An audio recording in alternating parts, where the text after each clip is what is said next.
And we are back for 16.1, Properties of Logarithms. So this is a nifty tool I took from your book. It has all the different properties that we're going to go over today, so I'm going to kind of explain a few before we jump right into explain one. So just so you know, if we ever have log base b, where the log base and the base are the same, essentially they kind of cancel each other out, and you're left with whatever your exponent is.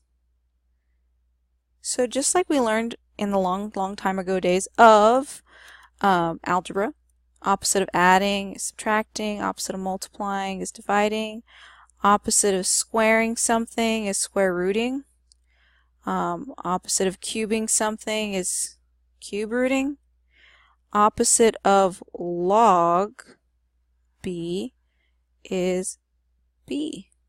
So whatever that would be. So if you're like, well, what if it's 5? What if it's log base 5? Same thing. What if it's log base 10 to the 10? It's the same thing. It's the same, guys.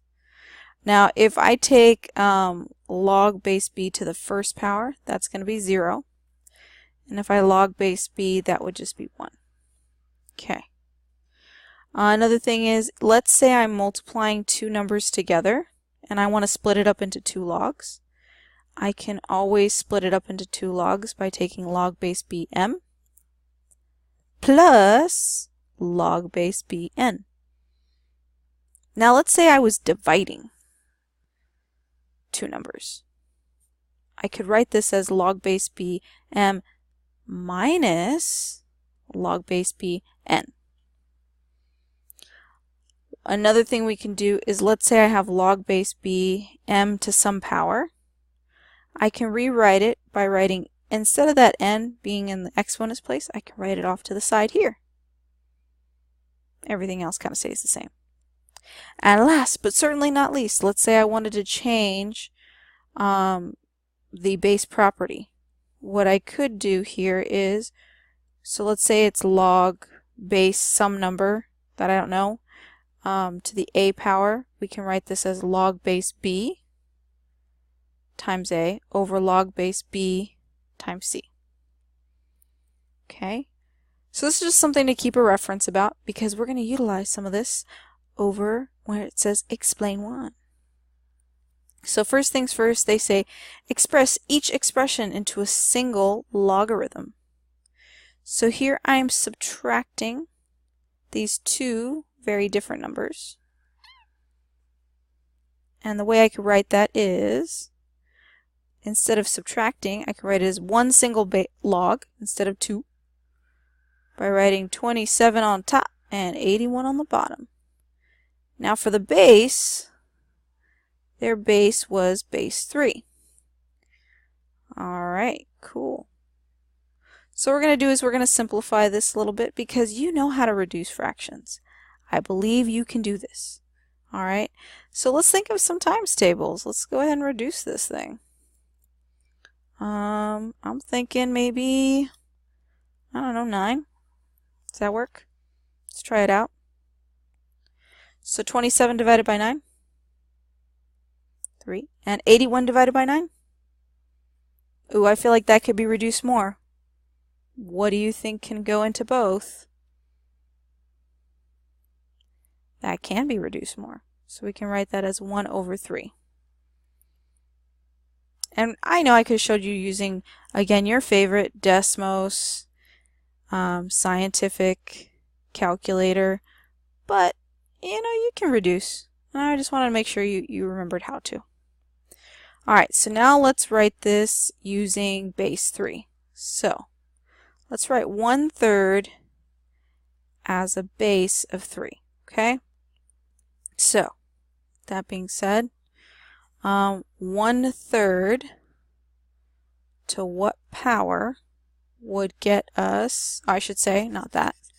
I should say 3 to what power would get us 1/3.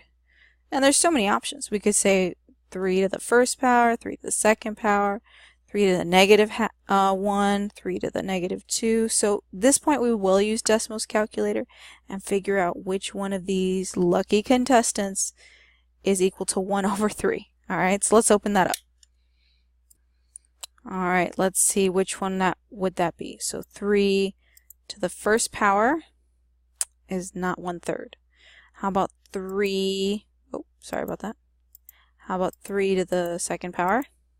Oh, okay. Let's try some of the negatives. How about 3 to the negative 2? I said negative 2. And I'm going to write this as a fraction. Remember, we can convert it to a fraction. So close. How about 3 to the...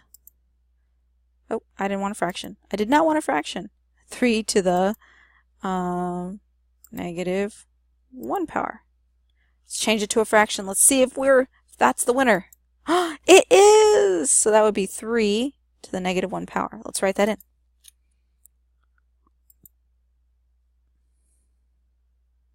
So that would be 3 to the negative 1.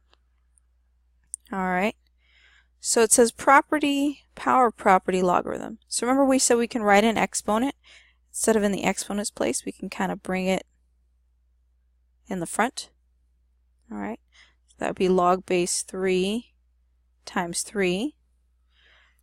And we also learned about other things, like, remember how I said that we learned the opposite of adding is subtracting, opposite of multiplying is dividing. Just like this, the opposite of a log base times 3, they kind of cancel each other out. In fact, they cancel out to be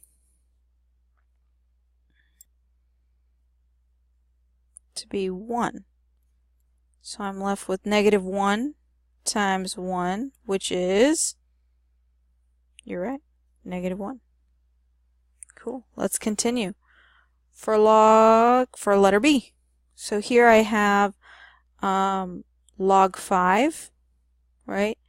Log base 5, 1 over 25, plus log base 5, 625.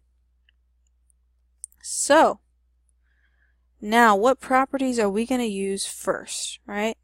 So remember, I'm adding things that have the same log base value of 5. So I could essentially multiply these two together, 1 over 25 and 625. And if you're wondering, well, which one is that? So remember, we have on your piece of paper, you have definitions of stuff, so make sure you're looking at that. But this would be our product property of logarithms, because we're multiplying. All right, let's go ahead and simplify this out. Now I know you could use decimals, but let's try and work this out. 625 times 1 over 25, which would be 625 divided by 25. Go ahead and work that out. How much would that be? 25. All right, let's rewrite this using a base of 5, because we can cancel out. If some students are like, how did you know what base to raise it to? So whatever this may be, if it's a 5, we're going to raise it to a base 5. If that was a 6, we'd raise it to a base 6. If it was a 7, I could go all day. If it was an 8, 8, 9, 9. Okay? So think about it. 5 to what power gets us 25? 5 to the first, 5 to the second, 5 to the negative half, negative 1, or 5 to the negative 2. What do you think it might be? 5 to the 2. All right, we're almost there, guys. I promise. All right, so remember we learned in property of logarithms, we can write that exponent in front and center too. All right, and we learned that log base 5 times 5. So log base anything times that exact same number would just equal 1. Cancels out. Okay. So in this case, log base 5 of 5 is 1 times that 2. And what's 2 times 1? 2. Just like it says here. Stop and do the problems in your packet. And we'll come back and do the rest in just a moment.